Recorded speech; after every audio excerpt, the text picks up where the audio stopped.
This conference will now be recorded. I'll start sharing my screen. So in today's agenda, we will see the Tableau interface. So how the Tableau desktop looks like, what are the building blocks for dashboard, what are the different panes, toolbars, file menus, etc. Just an overall view of how the tool looks like. So we'll just go through the Tableau tool.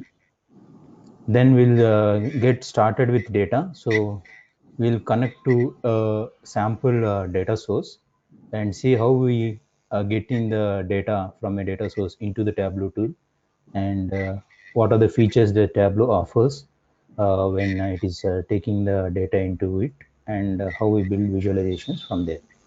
So we'll just see a basic simple data source and see how we can get data into Tableau. The next thing is we'll talk about dimensions and measures. This is both a data warehousing concept and a main part of Tableau as well. So for any BI tool, you require an understanding of what are dimensions and measures.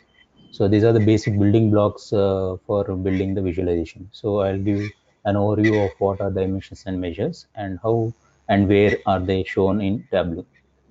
The next thing is field types and roles. So based on the columns that are there in the data source, we'll have the different types and roles that are assigned to it by Tableau. So we'll take a look at what are those. We'll also see what are the different data types that are present in Tableau. And there is one very important concept that is called blue versus green fields. So this is depending on the data type and the right type of role that is assigned to it in Tableau. These fields are generated, whether it is a blue, gray, or a green field. So we'll see what is that and how it affects the visualizations. We'll see in the possible combination of field types in Tableau. So these blue and green fields, how exactly are they shaping out in Tableau? We'll see through two examples. And there is these examples of continuous and discrete fields. So based on those combinations, how they appear in the view, that we'll see in these examples of continuous and discrete fields. There's another concept of managing metadata. This is like the main data source. After taking that fields into Tableau, we can do some changes to those data columns.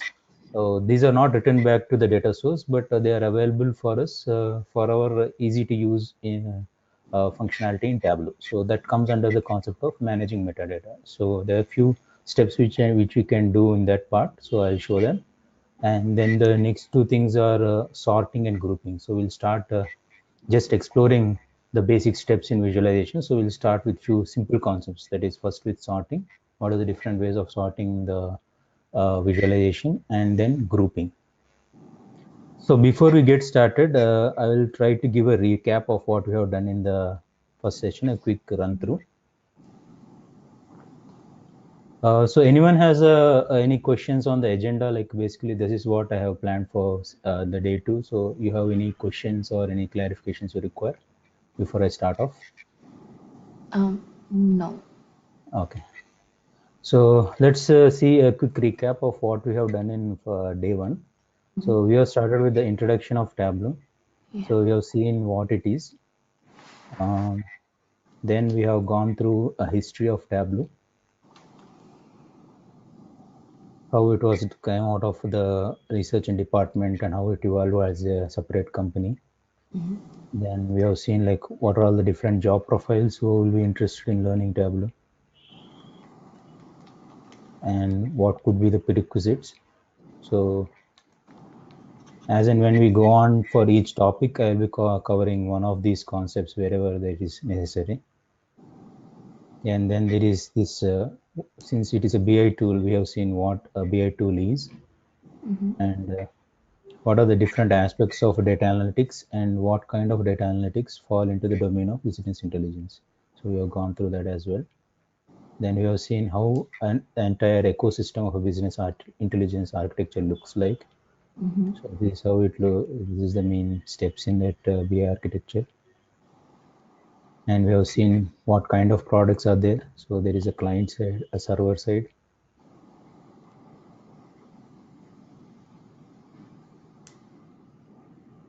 The pricing I have explained.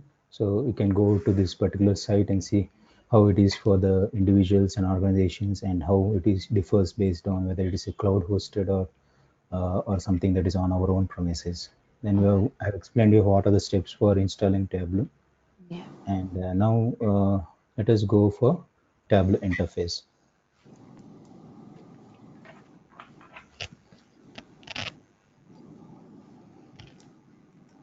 So when we have installed Tableau desktop or professional on our desktop, and when we double click on it, like for running any software, this is the first page that you see uh, on the Tableau tool. Mm-hmm. This is called the start page, or you can say it's the welcome page. So here it shows us the first thing is the option of connecting to data sources. So on the left side, if you see, this is the connect pane. Mm-hmm. So on the connect, there are two categories which are predominantly used. So generally there will be some files. Generally, like in case of proof of concepts or a quick analysis, you use some files like Excel or text file or an Access or a spatial or a statistical file. So this is kind of a simple kind of visualization for quick understanding or a quick POC. So those options are provided under connecting to a file. So these are all the things which it can connect Tableau if it is a file data source. The next thing is a server. So these are the main things that are hosted on the server. You can say like any of the databases and the big data sources whichever are there on the servers, these are hosted on to a server. So all the data sources like IBM DB2, or you can say Aster database, or MySQL, MongoDB, Microsoft SQL Server, all these like which are hosted on the databases, these are provided in to a server connections. So almost all of the things which are generally used in the market, they Mm-hmm. are already provided with a default native connection in Tableau. So you do not work on any steps for creating the connection. So these database connectors are by default provided. So if you have a DB2, IBM DB2 on your enterprise, and you want to connect from Tableau to IBM DB2, you just click on that IBM DB2 connection, and immediately you will be routed to the DB2 server wherever it is located. So you just have to give the server address and the remaining authentication and user ID and password which has been set for the user at the DB2 level. You just pass it on and it gets connected. So you do not have a great administration that needs to go on to fix the arrange the connection between the database that is DB2 and your Tableau. So that all those are already done and provided as a native connection in Tableau. Okay. So if you go for any other traditional BI tools, there is a lot of setup that goes on to establish a data source connection. So data Mm-hmm. source connection itself is a big step. So you have to create a multiple steps to make the tool know that it is a DB2 server or an Oracle server. So all those are already done, and just by clicking on IBM DB2 connection itself, you'll be routed and ask what is the server address and what ID and password is required for connecting to it. So once it is done, you are connected to the DB2 server. So it's very easy. In case there are any of the data sources that are on the server and are Mm-hmm. not listed over here, but if they have that ODBC connectors available, then you can connect them using this ODBC as well. So most like 99% of what is generally used in the market, they have been provided in Tableau by default. But still, if some new thing comes and Tableau could not address it by that time, and it Mm-hmm. has an ODBC connector, then you can connect it through this other database ODBC connector. Okay.